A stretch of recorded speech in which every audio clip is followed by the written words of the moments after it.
Здравейте, приятели! Днес ще направим таро хороскоп за следващата седмица. Започваме с водните знаци.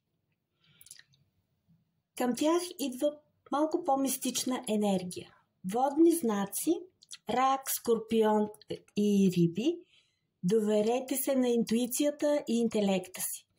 Възможно е да сънувате пророчески сън, който да ви покаже какво решение да вземете относно важно събитие в живота ви. Доверете се на знаците на съдбата.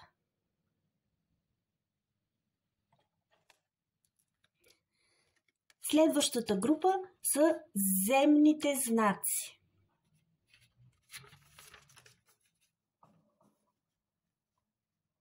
Това е картата.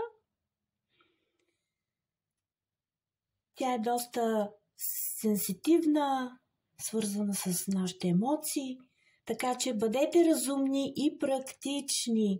Фокусирайте се върху целите си без излишни емоции. Оставете силното чувство за справедливост да ви води в работата, а също така и в личните ви отношения. Огнени знаци.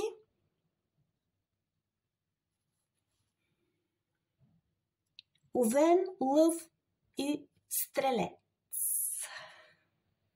Тази карта ви съветва да се пазите от излишни спорове. Избирайте разумно битките си, помнете целите си и не хабете излишна енергия за неща или хора, които са незначителни за живота ви. Бъдете целеустремени.